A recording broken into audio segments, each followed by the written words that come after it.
There are moments in your life that arrive disguised as something ordinary.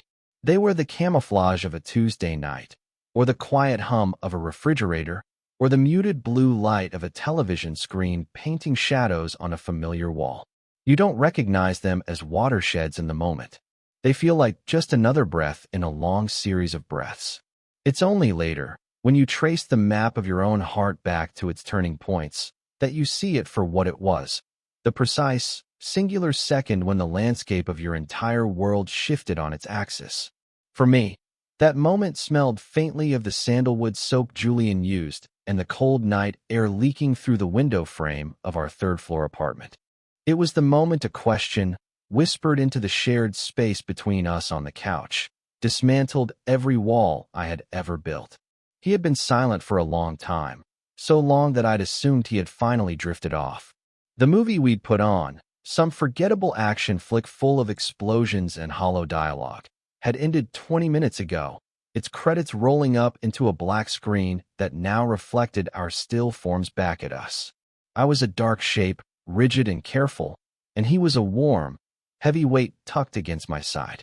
His head rested on my shoulder, a familiar and yet perpetually startling pressure that sent a quiet, aching hum through my entire nervous system. This had become our ritual in the weeks since Chloe had left, a silent agreement forged in exhaustion and loneliness. He would find his way to the living room, his energy frayed and scattered, and we would exist in this shared stillness until the city outside fell asleep. I had learned the rhythm of his breathing in these moments, the subtle shift in weight when he sank deeper into sleep, the soft, almost imperceptible sighs that escaped him. I had cataloged it all, the way a naturalist might document the patterns of a rare and beautiful creature he knows he can never possess. I was a student of his gravity, and I had long ago accepted my fate as a silent, orbiting moon. My role was to be steady, to be present, to be the fixed point he could unconsciously lean against when his own world felt unstable. It was a role I both cherished and resented, a sweet and bitter poison I drank down every night. I was so attuned to the delicate equilibrium of our arrangement that any deviation felt like a seismic event. So when he stirred, not with the languid stretch of someone waking, but with a small, tense adjustment, every muscle in my body went rigid with anticipation. He lifted his head from my shoulder, and the sudden absence of his warmth was a cold shock against my skin. The reflection in the dark screen showed him turning toward me, his face a pale oval in the gloom. "Leo." His voice was rough with sleep, a low murmur that seemed to be absorbed by the very fabric of the couch cushions. It was a sound meant only for this room, for this specific pocket of silence. I didn't trust my own voice not to betray the frantic pulse hammering at the base of my throat, so I just made a small, questioning sound in response. I kept my eyes on the television, on our ghostly reflections, afraid that looking at him directly would shatter the fragile peace. I could feel his gaze on the side of my face, an intense, searching pressure. The air grew thick, heavy with unspoken things, with the accumulated weight of all the nights we had sat just like this, balanced on the knife's edge of a friendship that felt like so much more, at least to me. Then came the words that would become the new core around which my world would slowly, painstakingly reform. "I know this is weird," he began, his voice barely a whisper, a thread of sound weaving through the darkness. "And you can say no? Of course you can say no. But I feel safer when I'm near you." He paused, and in that small gap of silence, I felt the tectonic plates of my life groan and shift. "Tonight," he continued, the words soft and hesitant, as if he were testing their weight before releasing them into the world. "Tonight, could you hold me?" The question did not hang in the air. It landed inside my chest like a physical object, a smooth, heavy stone that sank straight through my ribs and settled deep in my gut, stealing all the air from my lungs. Hold him. It was a simple request, a plea for comfort from a friend who was hurting. But to me, it was a key turning a lock in a door I had sealed shut and pretended to lose years ago. It was a terrifying, brilliant, impossible invitation into a room I had only ever allowed myself to dream of. And in the echoing silence that followed, as I stared at our two shadowed shapes on the screen, I knew that my answer, whatever it was, would change everything. The ordinary Tuesday night was over. Something new had just begun. To understand the sheer, earth-shattering magnitude of that question, you have to understand the foundation upon which it was asked. You have to understand the architecture of our friendship, a structure I had painstakingly helped build and maintain for 5 years. Julian and I met in the most unglamorous of ways, as randomly assigned roommates in a sterile, cinder-block dormitory in our freshman year of college. He arrived in a whirlwind of noise and motion, his parents trailing behind him with boxes overflowing with hockey gear and brightly colored clothes. He was all easy smiles and sun-bleached hair, a creature of boundless energy who seemed to collect friends as effortlessly as he breathed. He filled our tiny room with his presence, with the scent of his sport-specific laundry detergent and the constant, cheerful thrum of his music. He was a supernova, and I, by contrast, was the quiet, empty space around him. I arrived with 2 suitcases, a box of books, and my camera bag. I was quiet, observant, and accustomed to living in the margins of my own life. Where Julian was open and expansive, I was contained and inward-facing. I had learned early on that the safest way to navigate the world was from behind a lens, to frame it, to capture it, to understand it from a slight remove. People were confusing, chaotic systems of emotion and intent. A photograph was a moment of perfect, frozen clarity. On paper, we should have been a disaster, a case study in incompatible living. The jock and the art nerd, the sun and the shadow. But somehow, against all odds, it worked. It worked because Julian, for all his boisterous energy, possessed a deep and surprising well of kindness, and I, for all my quiet reticence, was a steadfast and loyal listener. He never pushed me to be more than I was. He seemed to understand, on some intuitive level, that my silence wasn't a judgment or a rejection, but simply my native language. He would burst into the room after a practice, reeking of sweat and ice, and talk for an hour straight about drills and teammates and professors, and I would just sit on my bed, cleaning the lens of my camera, and listen. I became the repository for his thoughts, the calm shoreline against which the endless waves of his life could crash and recede. In return, he created a protective bubble around me. He would drag me to dining halls, ensuring I ate. He would fend off overly eager party invitations on my behalf, telling people, nah, Leo's in the zone, working on his stuff. He never made me feel like I was less than for being quiet. He made me feel like I was something to be protected, a rare book in a library of shouting. My feelings for him didn't arrive in a sudden, crashing wave. They seeped in slowly, incrementally, like a water stain spreading across a ceiling. It began as a deep, profound admiration for his light, for the effortless way he moved through the world. Then it deepened into a fierce, protective affection. I found myself cataloging the small things. The way his eyes crinkled at the corners when he laughed for real, the specific, concentrated frown he got when he was trying to solve a coding problem, the way he would absent-mindedly drum his fingers on any available surface when he was restless. I captured these moments with my camera, of course, but more often, I captured them only with my mind, storing them in a secret, protected gallery inside my own chest. The shift from friendship to something more, something deeper and more painful, happened sometime in our sophomore year. He started dating Chloe, a bright, bubbly girl from his sociology class who was, in many ways, his female equivalent. She was lovely. I hated it. I hated it with a quiet, burning intensity that shamed me. I hated the way he looked at her, the way he would tell me about their dates, the way her presence in our lives felt like an occupation of a space I hadn't even realized I considered my own. I was polite, of course. I was the good, supportive friend. I smiled. I offered advice. I listened to his anxieties about their relationship. But every time he left to go see her, it felt like a small, physical blow, a hollowing out of the space inside me. It was then that I understood the true nature of my feelings. It wasn't just friendship. It was a quiet, hopeless, all-consuming love. And so, I built my walls. I constructed an elaborate fortress of self-preservation around my heart. I dated other people, half-hearted attempts to prove to myself that my world didn't revolve around him. I threw myself deeper into my photography, using my camera as both a shield and a microscope. I could be close to him. I could observe him. I could even capture his essence on film, but the lens provided a necessary layer of separation. It allowed me to love him from a safe distance, to transform my yearning into art. Our friendship became a carefully choreographed dance of proximity and distance. I knew exactly how close I could get without letting my own truth spill out and ruin everything. He, in his beautiful, radiant ignorance, never suspected a thing. He saw me as his rock, his steady, dependable friend Leo, the safest person he knew. The irony was a constant, bitter taste in my mouth. After graduation, the decision to get an apartment together felt both completely natural and utterly insane. It was the logical next step for two best friends navigating a new city and new jobs.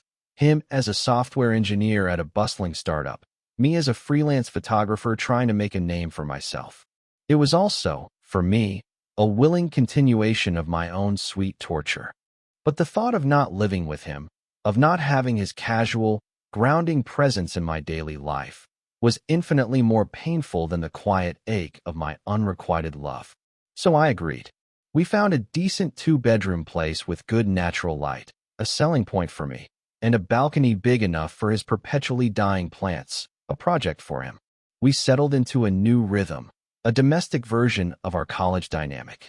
We shared groceries, argued about whose turn it was to take out the trash, and fell into the comfortable patterns of people who know each other's habits intimately.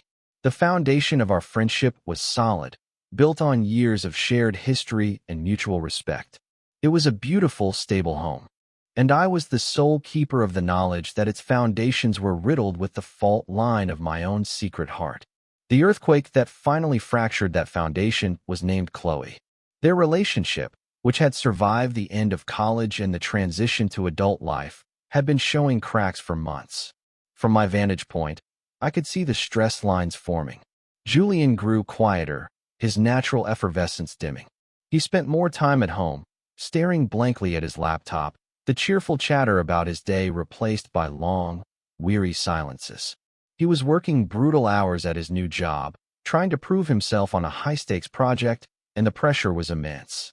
Chloe, I gathered from the snippets of overheard, tense phone calls, felt neglected.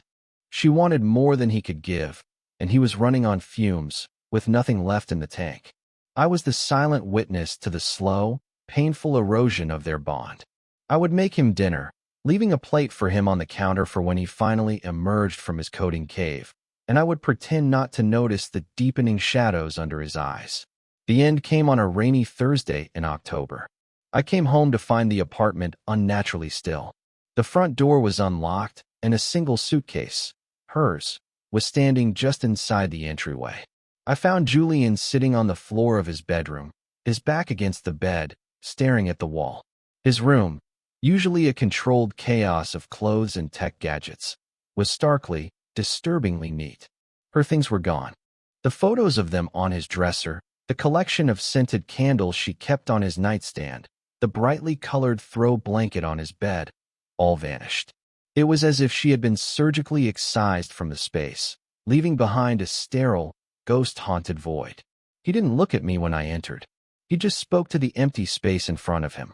"She's gone," he said, his voice flat and devoid of emotion. "She said she couldn't do it anymore. Said I wasn't there." "Not really." He finally turned his head, and his eyes were hollow, lost. "I think she was right. I didn't know what to do." The triumphant part of me, the selfish, hopeful monster that lived in my chest, was immediately and violently silenced by the profound, empathetic ache of seeing him so broken. This wasn't a victory. It was a devastation. I did the only thing I knew how to do. I sat down on the floor across from him, mirroring his position, and I waited. I let the silence be a blanket, a space for him to simply be. After a long while, he finally took a shuddering breath, and the first tears began to fall. I didn't offer platitudes or false reassurances. I just stayed, a quiet, unmoving anchor in the storm of his grief. It was in that moment, in the shared, desolate quiet of his suddenly empty room, that the shift began. He was unmoored, and without even realizing it, he had begun to drift toward the only shore he had left. He had begun to drift toward me. In the days and weeks that followed, the atmosphere in our apartment changed. The lines of our separate lives, once so clearly delineated by the doors to our respective bedrooms, began to blur. Julian, who had always treated our shared living space as a launchpad and a landing strip for his external life, began to truly inhabit it. More than that, he began to seek out the spaces I occupied. If I was in the kitchen making coffee, he would appear, leaning against the counter, nursing a mug and watching me with tired eyes. If I was on the couch editing photos, he would settle on the other end, not speaking, just existing in my proximity, as if my quiet, focused energy was something he could absorb through osmosis. His own room, now stripped of Chloe's presence, seemed to repel him. It was a space full of ghosts, and he avoided it like a tomb. Our living room became his sanctuary. Specifically, the worn, comfortable gray couch became his sanctuary. It started innocently enough. He was exhausted from work, emotionally drained from the breakup. He'd suggest a movie, an old habit from our college days, a comfortable ritual to fill the gaping silence of the evenings. But where he used to be an active participant, cracking jokes or debating plot points, he was now a passive presence. He would sink into the cushions beside me, his body a study in fatigue, and within half an hour, his head would begin to droop. The first time it happened, his head lolled to the side and came to rest, with a soft, surprising weight, against my shoulder. My entire body froze.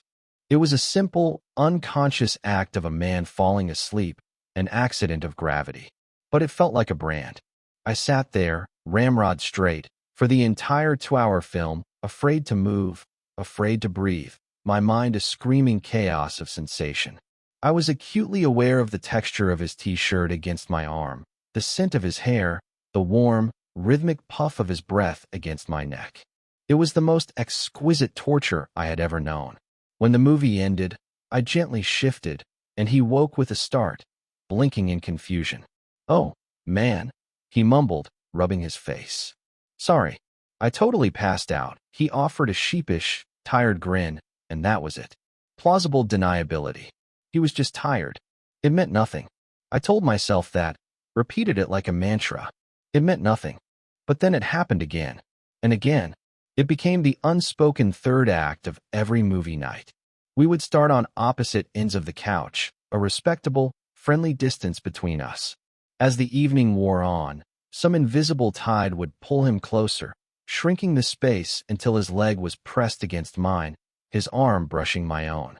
And then, inevitably, his head would find its way to my shoulder. He never acknowledged it, and I never commented on it. We existed within a bubble of shared, unspoken permission. For him, I convinced myself, it was a purely platonic search for comfort, a subconscious gravitation toward the only stable, warm body in his lonely universe. He needed an anchor, and I was there. It was the role I had always played. For me, it was something else entirely.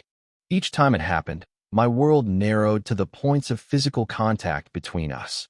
I would sit in the darkness, my heart pounding a frantic, silent rhythm against my ribs, and I would analyze every detail. I was a cartographer mapping a new and terrifying coastline. The weight of his head was a measure of his trust. The warmth seeping through his shirt was a testament to his proximity. The soft sound of his breathing was the soundtrack to my own secret, desperate hope. I felt like a fraud, a thief stealing moments of intimacy he was not consciously offering. A deep, aching guilt warred with a selfish, desperate joy. I was his safe harbor, but he had no idea how treacherous the waters of my own feelings were. I was terrified that one wrong move, one sigh that sounded too much like contentment, one shift that felt too much like an embrace, would reveal me, and the entire fragile ecosystem of our friendship would be destroyed. So I remained perfectly still, a living statue, offering a comfort I prayed he would never understand the true cost of. The ritual became our new normal, a silent language of need and provision spoken in the dark of our living room. It was a fragile stasis, a holding pattern of ambiguous intimacy. But holding patterns, by their very nature, cannot last. They are a temporary state before either a landing or a diversion. The project Julian had been working on for months at his job reached its breaking point. It was a massive software launch that had been plagued with problems, and he was at the center of the storm, pulling 70, 80-hour weeks. The stress was eating him alive. He lost weight. The natural color in his face was replaced by a constant, sallow gray, and dark, bruised-looking circles bloomed beneath his eyes. He stopped talking about work entirely.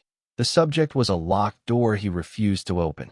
He just moved through the apartment like a ghost, his energy so depleted he seemed almost transparent. His need for proximity intensified. He was no longer just falling asleep on my shoulder during movies. He started seeking me out at all hours. I'd wake up in the middle of the night to get a glass of water and find him on the couch, laptop open but screen dark, just staring into the middle distance. He'd look up at me, his eyes wide and haunted, and offer a weak, unconvincing smile. "Just can't sleep," he'd say, and the lie was so thin it was transparent. It wasn't that he couldn't sleep, it was that he couldn't be alone.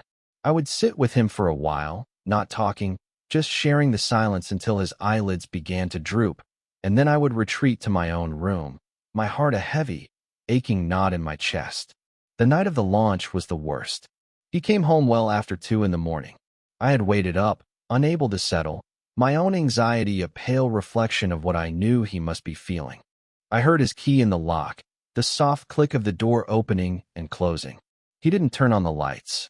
I just saw his silhouette in the faint glow of the streetlights filtering through the window.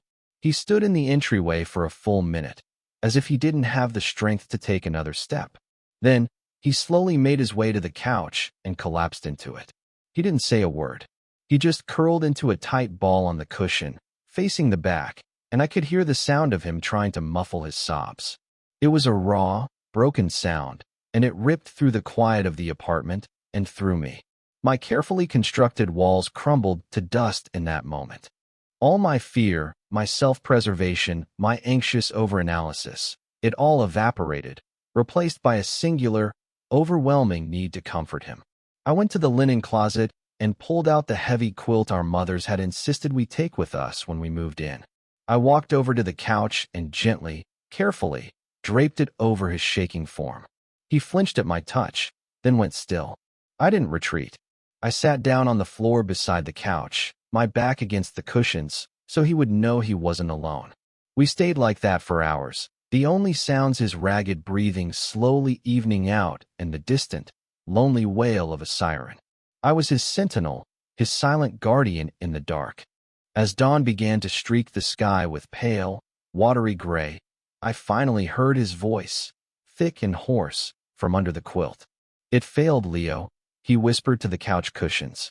"The whole thing. It was a disaster. It was my fault, it wasn't your fault," I said to the back of his head, my voice firm but quiet. "You don't know that," he murmured. "I know you," I replied. "And I know you did everything you could." "That's enough," he didn't answer. But after a moment, I felt a hand emerge from under the quilt and find mine where it rested on the floor. His fingers laced with mine, his grip surprisingly strong, desperate. And we stayed like that, connected by that single, startling point of contact as the city woke up around us. It was a profound, terrifying intimacy, a crossing of a line we had never even acknowledged existed. He was holding my hand, and I was letting him. I was letting myself hope, and the hope was so bright it was almost painful. The photograph was developing, and an image was beginning to form in the chemical bath of our shared grief and exhaustion, something I was both desperate and terrified to see. That brings us back to the following Tuesday, the Tuesday that would become the cornerstone of my life. The launch failure had sent shockwaves through his company, and the fallout was ongoing. He was sleeping even less, eating even more sporadically. But something had shifted between us since that night on the floor. The hand-holding had not been mentioned, but it had left a residual charge in the air, a low-level hum of awareness that hadn't been there before. The space between us felt different, thinner. The ritual of our movie nights continued, but now there was a new quality to it, a self-consciousness.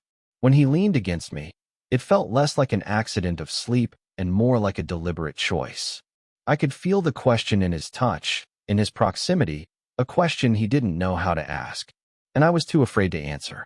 So there we were, on the couch, the movie over, the room dark save for the cold blue light of the blank television.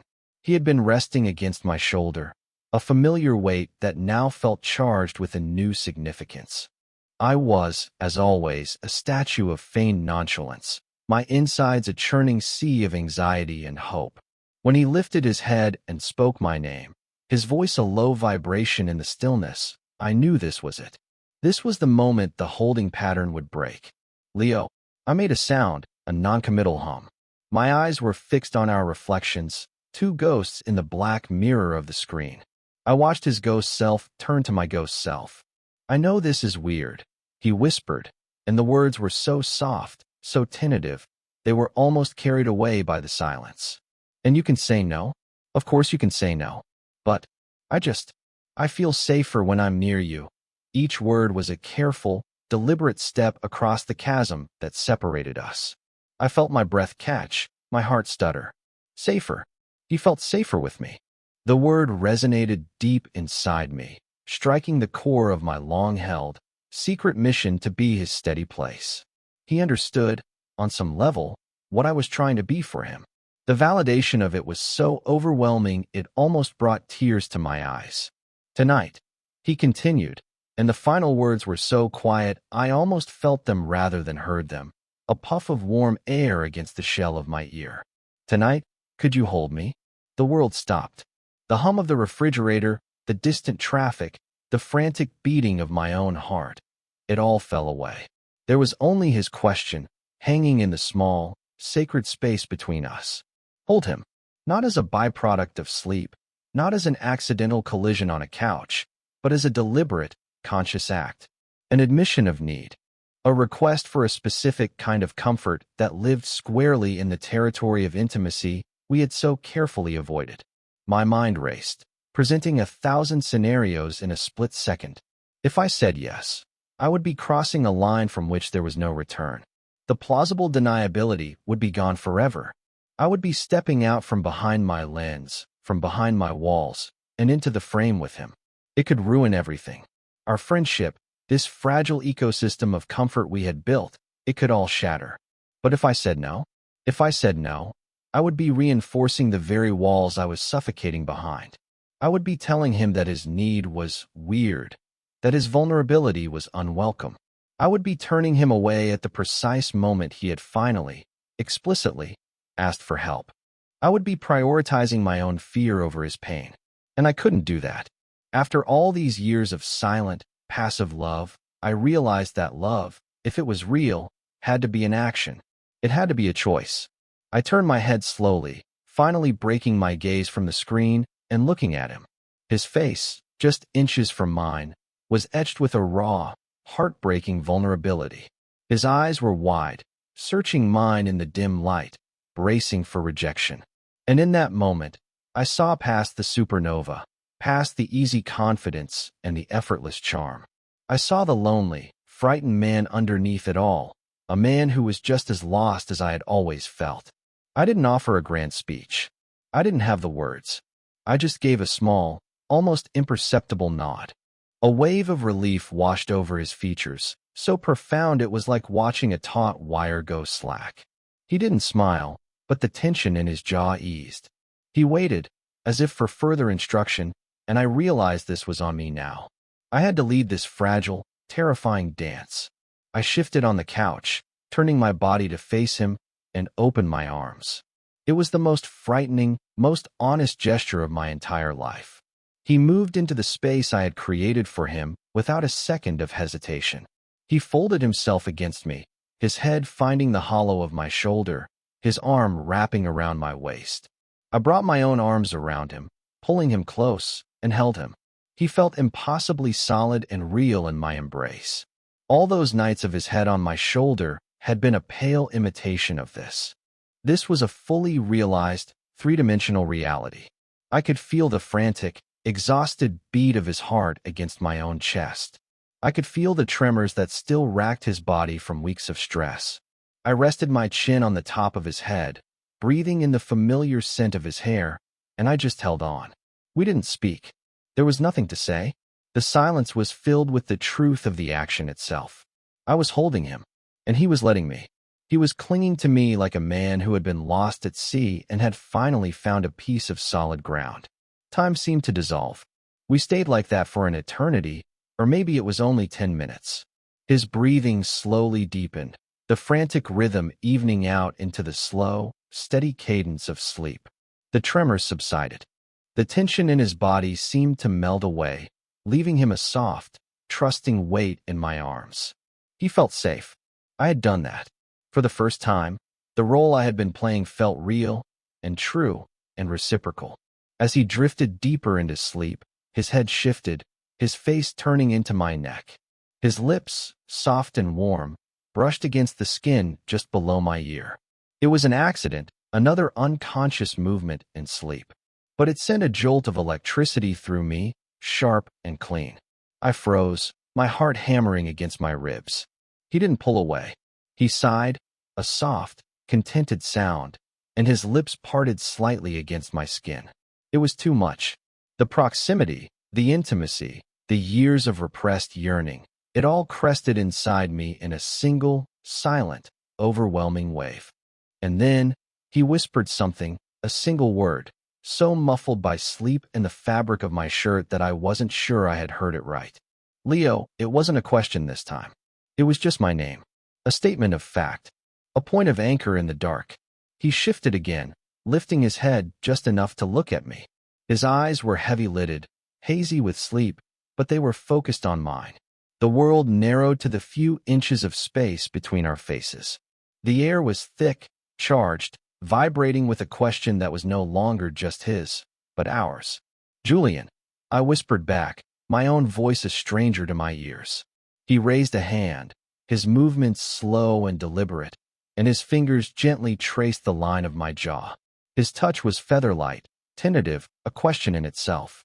I didn't flinch. I didn't pull away. I leaned into his touch, a silent answer, a granting of permission. A small, sad smile touched his lips. Would it be okay? He murmured, his voice cracking on the last word. He didn't have to say what. We both knew. The question had been echoing in the silence between us for weeks, for months, for years. Would it be okay if we stopped pretending? Would it be okay if we crossed this final, terrifying line? Would it be okay if I kissed you? My answer was not a word. My answer was to close the small distance between us. The kiss was not passionate, or desperate, or hungry. It was impossibly, achingly gentle. It was soft, and hesitant, and searching. It was the taste of salt from tears I hadn't realized he'd shed, and the underlying sweetness of his own skin. It was a question and an answer all at once. It was a confession. It was a quiet, fragile prayer in the dark.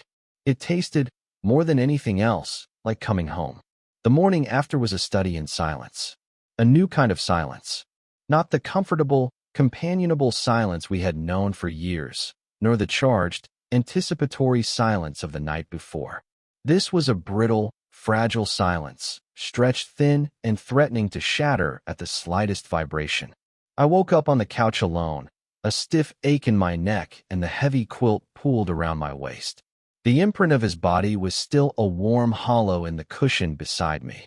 I could hear the shower running in the bathroom down the hall, the sound aggressively, unnervingly normal. I sat up, my mind a confused jumble of memory and sensation. The feeling of his lips against mine was a vivid, phantom pressure. It had been real. It had happened. When he finally emerged from his room, dressed for work, he was a stranger. He was encased in a suit of armor I hadn't seen him wear in years. He wouldn't meet my eyes.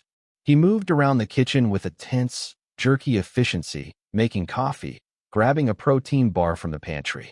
The easy, languid grace with which he usually moved was gone, replaced by a rigid control. I sat at the small kitchen table, nursing a cold mug, and watched him, my heart sinking with every passing second. I had misinterpreted everything. The kiss hadn't been a confession. It had been a symptom of his grief, a momentary lapse in judgment, a desperate grasp for comfort that he now deeply regretted. I had been a convenience, a stand-in. He was at the door, his hand on the knob, his briefcase in the other hand, before he finally spoke. He still didn't look at me. His words were directed at the floor. About last night, he started, his voice clipped and formal. I was out of line. I'm sorry. It won't happen again, and then he was gone. The door clicked shut behind him, the sound echoing in the silent apartment like a gunshot. It won't happen again. The words were a physical blow. He had taken the most vulnerable, honest moment of my life and dismissed it as a mistake. The brilliant, fragile hope that had bloomed in my chest overnight withered and died, turning to a cold, heavy ash. The silence he left behind was immense, suffocating. It was the silence of a vacuum.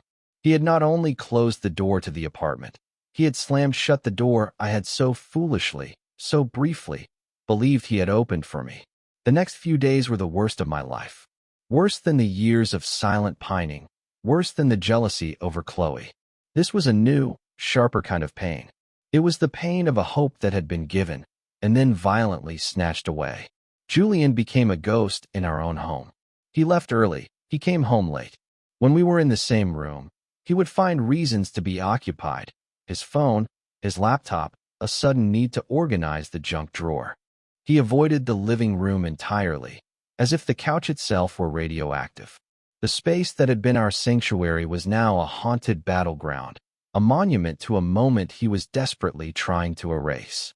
The shared air in the apartment grew thick and toxic with unspoken words. Every creak of the floorboards, every hum of an appliance, seemed to scream his rejection at me. I retreated into myself, into the familiar fortress of my own solitude. I spent hours in the darkroom I had set up in the spare closet, the smell of chemicals a sharp, acrid comfort. I developed photos, watching images slowly emerge from the blankness, but my heart wasn't in it. I couldn't escape the image of his face in the dark, the vulnerability in his eyes, the feeling of his hand in mine. The memory was a torment.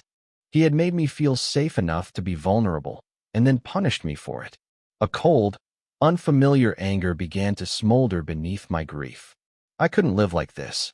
I couldn't live in this house of ghosts and regrets, tiptoeing around the wreckage of what we had been. The beautiful, solid foundation of our friendship was not just cracked, it was collapsing. And if it was going to end, it was not going to end in this pathetic, cowardly silence. It was going to end with the truth. After a week of this agonizing charade, I decided I had to confront him. I had to force him to look at me, to acknowledge what had happened, to give me something more than a mumbled apology on his way out the door. I had to risk the final, total annihilation of our friendship, because what we had now wasn't friendship. It was a polite, painful hell. I waited for him that night. I sat on the couch, our couch, and I waited. He came home late, as usual, looking exhausted and defeated. He saw me sitting there and froze in the doorway, a deer caught in headlights. The old Julian would have dropped his bag, collapsed next to me, and sighed his weariness into the room. This new, guarded Julian just stood there, his shoulders tense, his face a careful, neutral mask. "We need to talk," I said. My voice was quiet, but it held a firmness that surprised even me. It was the voice of a man with nothing left to lose. He sighed, a long, weary exhalation, and finally relented. He dropped his briefcase by the door and walked slowly into the room, but he didn't sit. He stood by the armchair, keeping a careful distance, his arms crossed over his chest. A defensive posture. "Leo, I already said I was sorry." "No." I cut him off, my voice sharp. "Don't you dare. Do not reduce what happened to a mistake you have to apologize for. It wasn't a mistake. It was the most honest thing that has happened between us in 5 years, and you know it." He flinched, but he didn't deny it. He just stared at a spot on the floor somewhere to my left. "What do you want me to say?" he asked, his voice low and strained.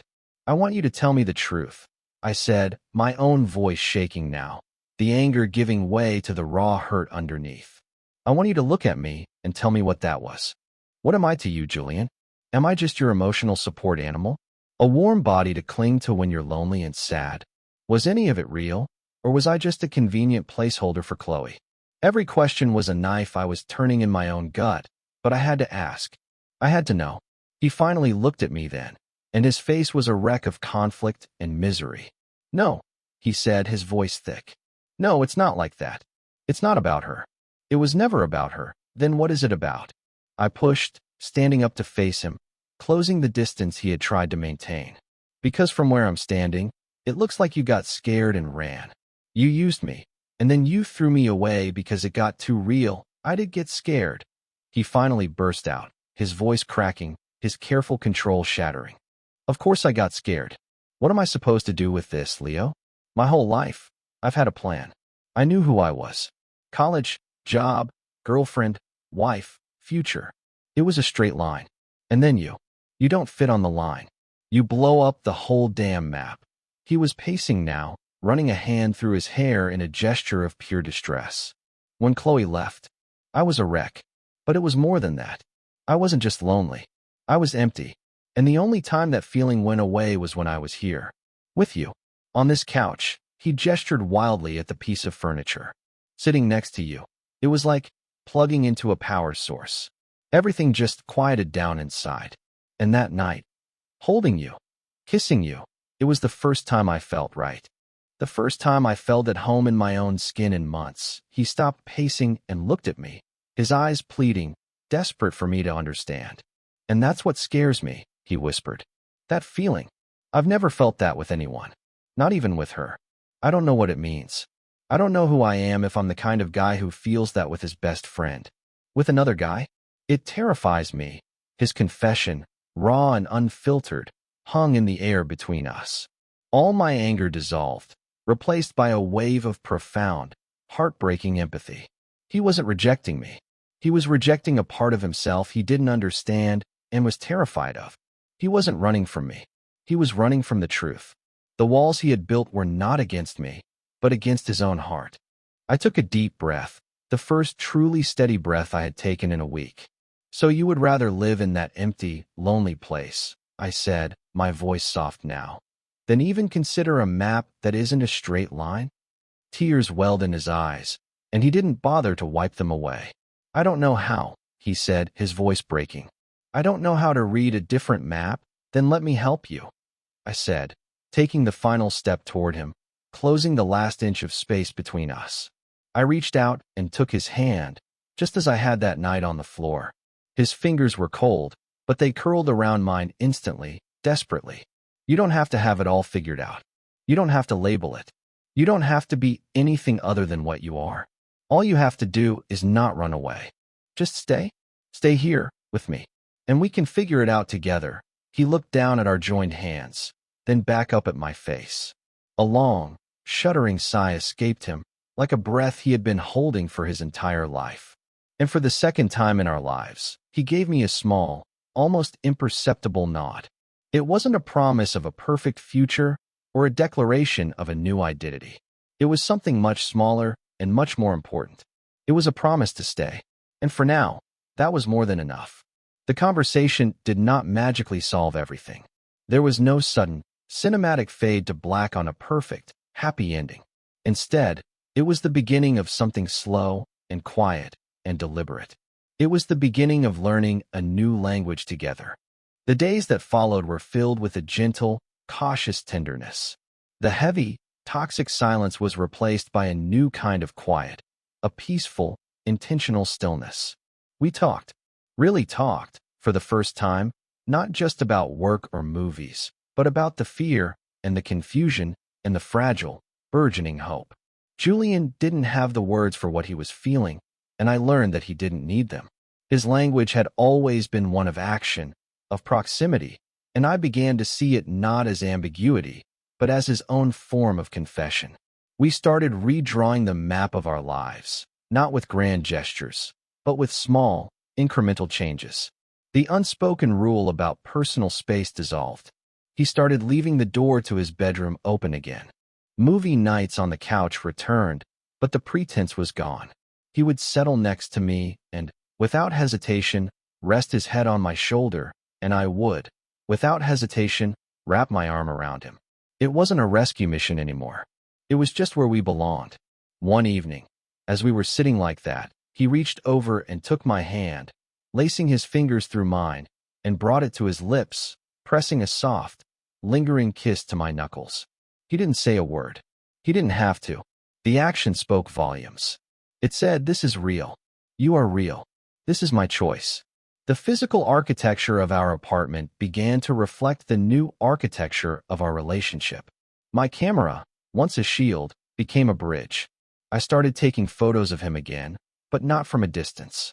I took pictures of him sleeping on the couch, his face soft and peaceful in the afternoon light. I took a picture of our hands, intertwined on the worn gray fabric of the cushions. I was no longer just an observer of his life. I was a part of the composition. And he, in turn, began to enter my world. He would come into my darkroom and just sit in the dim, red light, watching me work, asking quiet questions about the process. He was learning my language, just as I was learning his. The first time he stayed the night in my room felt both monumental and perfectly natural.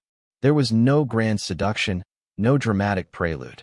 It was late, we were talking, and he was exhausted. He stood up as if to go to his own room, paused, and then just looked at my bed. I saw the question in his eyes, the same hesitant vulnerability from that first night on the couch. I simply pulled back the covers on the other side. "Stay," I said. It wasn't a question or a command. It was an invitation, an offering. He got into bed, and we lay there for a long time in the dark, facing each other, not touching.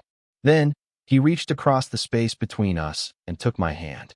"Thank you," he whispered into the darkness, "for not giving up on me." We fell asleep like that, our hands clasped between us.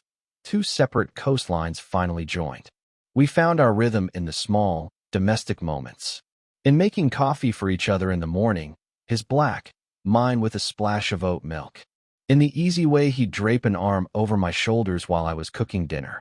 In the quiet understanding that passed between us with just a glance across a room. The crushing loneliness that had once haunted the corners of our apartment was gone, replaced by the profound, comforting peace of shared existence. He was still the sun, but I was no longer just a distant, orbiting moon. We had become a binary system, each revolving around the other, held together by a gravity that was ours and ours alone.